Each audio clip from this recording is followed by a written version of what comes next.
నమస్తే, welcome to hit TV. నా పేరు నరేష్. కల్వకుంట్ల కవిత కొత్త పార్టీ పెట్టబోతుందా? కొద్ది రోజుల నుంచి కేటీఆర్కి కవిత గ్యాప్ వస్తుంది.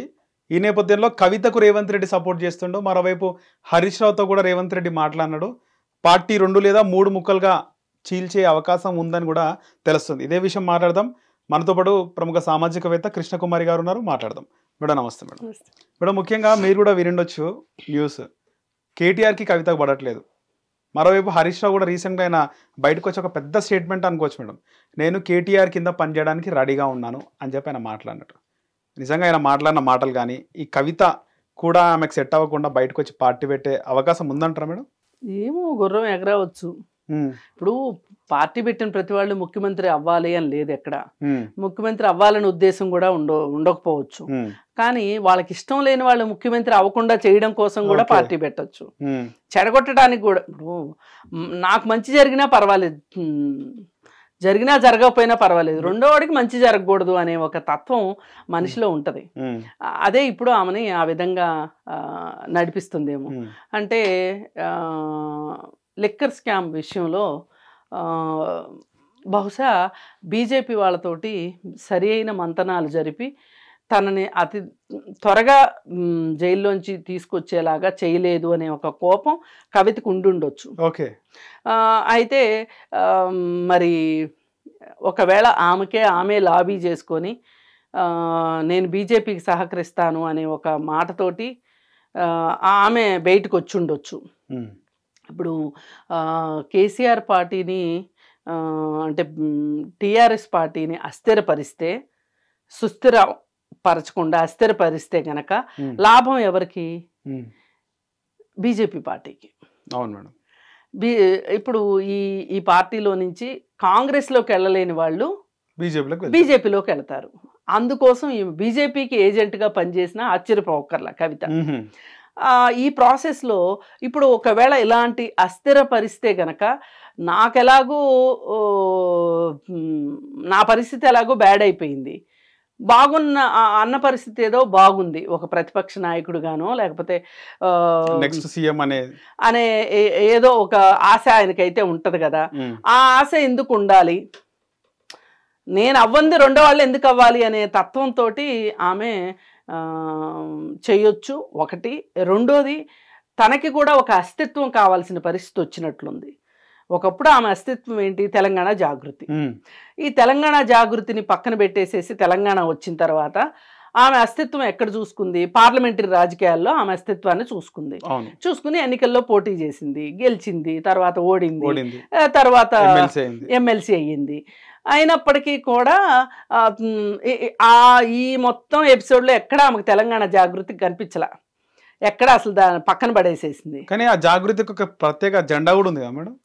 అదే అంతా సిద్ధం చేసుకున్నది, దాని మీదనే పోరాటం చేసింది, దాని మీదనే. అసలు కవిత అంటే ఎవరికి తెలుసు?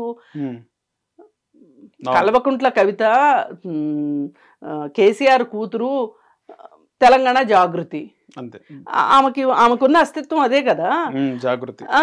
అయితే ఈ పరిస్థితుల్లో ఆమె ఒక్కసారి ఎంపీ అయిపోయిన తర్వాత ఇంకా తెలంగాణ జాగృతి అవసరం లేదు అనుకుంది. ఆమె పక్కన ఎంపీ అని వచ్చేసింది, కల్వకుంట్ల కవిత ఎంపీ అని వచ్చేసింది. తర్వాత ఓడిపోయిన తర్వాత ఎమ్మెల్సీ అయింది, పక్కన ఎమ్మెల్సీ వచ్చేసింది, తర్వాత జైలుకి వెళ్ళింది. ఇంకా బయటకు వచ్చిన తర్వాత ఇప్పుడు ఆవిడకి ఒక అస్తిత్వం కావాలి, అందుకే మళ్ళీ తెలంగాణ జాగృతిని పట్టుకుంది. ఈ తెలంగాణ జాగృతిని పట్టుకోవడమే కాకుండా పనిలో పనిగా ఆమె ఉద్దేశం ఏంటి అంటే, నేను ఆ రోజు జైలుకి వెళ్తే నన్ను త్వరగా బయటికి తీసుకురాలేదు వీళ్ళు, వీళ్ళ కెపాసిటీసు వీళ్ళ క్యాపబిలిటీస్ ఉపయోగించి, అంటే వీళ్ళు రాజకీయంగా వీళ్ళ అస్తిత్వాన్ని కోరుకున్నారు తప్పితే నన్ను జైల్లో మగ్గనిచ్చారు కొన్ని నెలల పాటు అనే ఒక బాధ, కోపం అయితే ఆవిడకు ఉన్నాయి ఖచ్చితంగా. ఏదో మొక్కుబడిగా వచ్చి అన్నకి కాళ్ళకి దండం పెట్టింది, భర్త కాళ్ళకి దండం పెట్టింది, ఏదేదో చేసింది. కానీ ఏది ఏమైనప్పటికీ ఆమె కళ్ళల్లో మట్టుకు ఆ బాధ క్లియర్ కట్గా కనిపించింది. సరే, ఏది ఏమైనప్పటికీ కూడా ఆమెకి ఎంత నెగటివ్నెస్ వస్తే ఆమెకి పొలిటికల్ షేర్ ఇవ్వాల్సిన అవసరం అంత తగ్గుతుంది కదా అని కేటీఆర్ కూడా అనుకుని ఉండొచ్చు. మేడం పదవి ముంగట ఈ బ్లడ్ రిలేషన్ ఇవన్నీ అబ్బే ఏముండవు. అసలు మనకి రాజుల కాలం నుంచి ఉన్నదే కదా, అంత తండ్రిని power చంపి కొడుకు, కొడుకుని చంపి తండ్రి, అంతఃపుర రాజకీయాలన్నీ మనం చూసినాయే కదా. అసలు రాజకీయాల్లో అస్సలు ఉండవు, తన మన ఏమీ ఉండవు. పవర్ అంతా ఉంటుందా మేడం? అంతే అంతే, దాని పవరే అంత. సీట్ పవరు, అధికారం పవరు. దీంతో ఆమెకు ఒక అస్తిత్వం కావాల్సి వచ్చింది. అందుకని ఆమె అసలు వేరే పార్టీ పెడుతుందని కూడా అనుకుంటున్నారు. సరే పార్టీ పెడితే ఎంతవరకు మనగలుగుతుంది? ఇప్పుడు షర్మిల పార్టీ పెట్టి ఏం చేసింది? మళ్ళీ వెళ్ళి కాంగ్రెస్ పార్టీలో కలిసింది. అట్లాగే ఈమె ఎక్కడ కలవాలి అంటే, ఈమె గెలిస్తే కేసుల గురించి బీజేపీలో కలవాలి. బీజేపీలో కలిస్తే ఒక రకంగా అన్నకి దెబ్బే. ఆమె తనకు అవసరమైన పని చేసుకుంటూ అన్నకి వ్యతిరేకమైన పని కూడా చేసి, అంటే రెండెందాల లాభం అంటారు కదా, అయ్యే అవకాశం ఉంది. కానీ బీజేపీతో మీరు అన్నట్టే సంప్రదింపులు జరుపుతుంది, బీజేపీ అధ్యక్ష పదవి కూడా అడుగుతుందని కూడా ఒక న్యూస్ చూడడం జరిగింది మేడం ఈరోజు. పైగా ఇంకొకటి ఏంటంటే, ఈ దేశంలో జైలుకి వెళ్ళిన ప్రతి వాళ్ళు ముఖ్యమంత్రులు అయ్యారు. ఈవిడ కూడా ఇప్పుడు బీజేపీలో చేరి ఈవిడ కూడా జైలుకి వెళ్ళి వచ్చింది కాబట్టి ఈవిడికి ముఖ్యమంత్రి అవ్వాలని ఉన్నా ఆశ్చర్యపోకర్లా. ఆ విధంగా ఉండొచ్చు. అసలు రాజకీయాల్లో ఏది మనము ఊహించనియే జరుగుతాయి, ఊహించని జరగటాన్ని రాజకీయాలు అంటారు. ఎప్పుడు ఉమ్మడి రాష్ట్రం నుంచి ఎప్పుడు మహిళా ముఖ్యమంత్రి కాలేదు అసలు ఇప్పటి వరకు, లేదు. ఈవిడ కూడా ఖచ్చితంగా అవుతుందని గ్యారంటీ ఏం లేదు. బీజేపీ వాళ్ళు అవనిస్తారా? బీజేపీ వాళ్ళు ఎంతమంది లేరు ఇక్కడ. ఇప్పుడు లెక్కేస్తే ఫస్ట్ ముందు రెడీగా ఉండేది, పోరాటానికి రెడీగా ఉన్నా లేకపోయినా కిషన్ రెడ్డి రెడీగా ఉంటాడు. అసలు నేను బీసీని, నేనే అసలు అని బండి సంజయ్ వచ్చేస్తాడు. మూలలోని ముసలోళ్ళు కూడా వచ్చేస్తారు కదా పదవి అంటే. ఈవిడికే దక్కుతుందన్న గ్యారంటీ ఏంటి? కాకపోతే ఏంటంటే ఆవిడ ఆ విధంగా పావులు కదుపుతున్న మాట అయితే వాస్తవం. ఇప్పుడు నేను పార్టీ పెట్టాలనా, లేదు మీ పార్టీలో నాకు సముచితమైన స్థానం ఇస్తారా? సముచితమైన స్థానం అంటే సీఎంను మించింది ఏముంటుంది ఇంకా? హరీష్ రావు కూడా, ఆయన కూడా, అంటే ఆయనతో ఉన్నటువంటి వర్గం ఎమ్మెల్యేలు, ఆయన మాజీ ఎమ్మెల్యేల అనుచరులు అందరూ కూడా ఇదే రైట్ టైము, నువ్వేంది కేటీఆర్ కింద పనిచేసేది. ఇప్పుడు హరీష్ రావు కేటీఆర్ ఏ ప్రోగ్రాం పైన ఈ కార్యక్రమానికి ముఖ్య అతిథిగా కేటీఆర్ వచ్చిననే మీడియాలో వస్తుంది. మన తీన్మార్ మల్లన్న కేటీఆర్ హరీష్ రావు ముగ్గురు భేటీ అయితే మేడం, కేటీఆర్తో తీన్మార్ మల్లన్న భేటీ అని ఉంది, కానీ హరీష్ రావు పేరు ఎక్కడ వస్తలేదు. సో ఆయన కింద పనిచేస్తా నేను ఒప్పుకున్నాడు, కానీ ఆయన వర్గము మీరు ఇదే మంచి తరుణము పార్టీ పెట్టండి అని ఫోర్స్ చేస్తున్నారంట మేడం. ఆయన పెడితే ఎట్లుంటుంది మేడం? పెట్టడా హరీష్ రావు పెట్టడం. హరీష్ రావుకి ఆయనకున్న ఇమేజ్ ఆయనకుంది. ఆయన ఇప్పుడు రాజకీయాల్లో కావాల్సింది ఏంటి అంటే, నేనేదో గుర్రం ఎగరవచ్చు అన్నాను కానీ అది వాస్తవం కూడా. అయితే తన పరిధి ఏంటి, తన పరిమితి ఏంటి తెలిసిన వాడే ఎక్కువ కాలం రాజకీయాల్లో ఉంటాడు. హరీష్ రావుకి తన పరిధి, తన పరిమితి తెలుసు.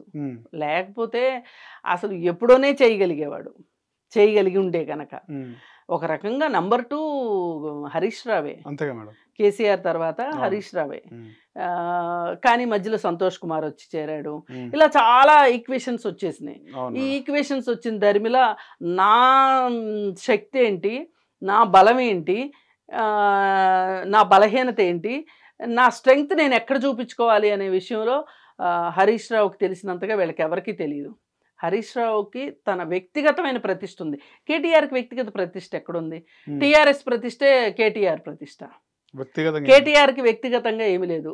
కేసీఆర్ కొడుకు అంటారు, అది ఇది కాదంటే. కానీ హరీష్ రావు అట్లా కాదు. హరీష్ రావు కేసీఆర్ లాగా తానొక ట్రబుల్ షూటరు, ప్లస్ అతనికి ఒక వ్యక్తిగతమైన ఒక ఏమనాలి, ఒక సంపద అనాలి, ఒక ఫాలోయింగ్ ఉంది సమాజంలో హరీష్ రావుకి. అది హరీష్ రావు బలం. ఆ రకంగా చూస్తే కేసీఆర్ కొడుకు అయ్యాడు కాబట్టి నాయకుడు అయ్యాడు, కానీ హరీష్ రావు స్వతహాగానే నాయకత్వ లక్షణాలు ఉన్నాయి హరీష్ రావు దగ్గర. ఒకరికి కష్టం వచ్చిందంటే స్పందించే గుణం ఉంది, సత్వరమే చర్య తీసుకునే, అంటే స్పాంటేనియస్ ఇది ఉంది అతని దగ్గర, డెసిషన్ మేకింగ్ అవన్నీ ఉన్నాయి. గ్రౌండ్ లెవెల్లో ఉంటాడు. గ్రౌండ్ లెవెల్లో అతనికి చాలా బలం ఉంది. ఎవరైనా క్షేత్రస్థాయిలో ఎవరైతే నాయకులుగా ఎదుగుతారో వాళ్ళు ఎక్కువ కాలం రాజకీయాల్లో ఉంటారు. అందుకని ఏంటంటే ఈ విషయంలో కేటీఆర్కి మార్కులు తక్కువే. ఇంకా ఒక రకంగా క్షేత్రస్థాయిలో ఈ తెలంగాణ జాగృతి పేరుతోటి కవితే ఇంకెక్కువ పాపులారిటీని సంపాదించుకుంది. కాకపోతే ఏంటంటే ఈ లిక్కర్ స్కామ్ తోటి ఒక్కసారిగా మొత్తం డమాల్ అయింది. ఇప్పుడు కూడా ఆమె ఏంటంటే ఏదో పంటి బిగువుకి తన సత్తా చాటాలి, తన అస్తిత్వాన్ని నిరూపించుకోవాలి అని చెప్పి బీజేపీ వైపు చూడటమే కానీ మామూలుగా అయితే ఏముందండి, కేసీఆర్ కూతురు కాబట్టి తెలంగాణ జాగృతి పెట్టగలిగింది. కేసీఆర్ కూతురు కాబట్టే ఎంపీగా గెలిచింది, కేసీఆర్ కూతురు కాబట్టే ఎంపీగా ఓడిపోయిన ఎమ్మెల్సీగా ఇచ్చాడు వాళ్ళ నాన్న. అందుకని ఏంటంటే ఆ విషయమే కదా అబాస్ పాలైంది. తెలంగాణలో ఒక కుటుంబంలోనూ ఉద్యోగం రాలేదు కానీ ఈ కుటుంబానికి 4 ఉద్యోగాలని అందరూ పాట పాడింది అదే కదా. అందుకని ఏది ఏమైనప్పటికీ కూడా ఇవాళ కవిత సొంత పార్టీ పెట్టేదానికంటే కూడా బీజేపీ వైపు చూస్తుందనేదే వాస్తవం. హిట్ టీవీ యాప్, ఇందులో short news, live news, entertainment shows, movies, digital magazines తో పాటు మీ జిల్లా వార్తలను కూడా ఫ్రీగా చూడొచ్చు. ఇంకెందుకు ఆలస్యం, వెంటనే హిట్ టీవీ యాప్ ని డౌన్లోడ్ చేసుకుని ఫ్రీగా ఎంటర్టైన్మెంట్ పొందండి. Hit TV app, hit TV app, please download hit TV app. Hit TV app ని ఫ్రీగా డౌన్లోడ్ చేసుకుని ఎంజాయ్ చేయండి. మీకు నచ్చిన ఎంటర్టైన్మెంట్ కోసం హిట్ టీవీ యాప్ ని ఫ్రీగా డౌన్లోడ్ చేసుకుని ఎంజాయ్ చేయండి. హిట్ టీవీ యాప్ ని డౌన్లోడ్ చేసుకుని ఆస్వాదించండి, ఆశీర్వదించండి. ఇంతమంది సెలబ్రిటీలు హిట్ టీవీ యాప్ ని డౌన్లోడ్ చేసుకోండి అని చెప్తున్నారంటే ఎంత మంచి యాప్ ఆలోచించండి. అమెరికాలో చదవాలనుకునే వాళ్ళకి విశ్వసనీయమైన పేరు మన శౌర్య కన్సల్టెన్సీ. UKలో 1 year masters, UKలో 1 year masters, 2 years work permit up to 5 years visa. Contact Saurya Consultancy. Contact 89851 89851.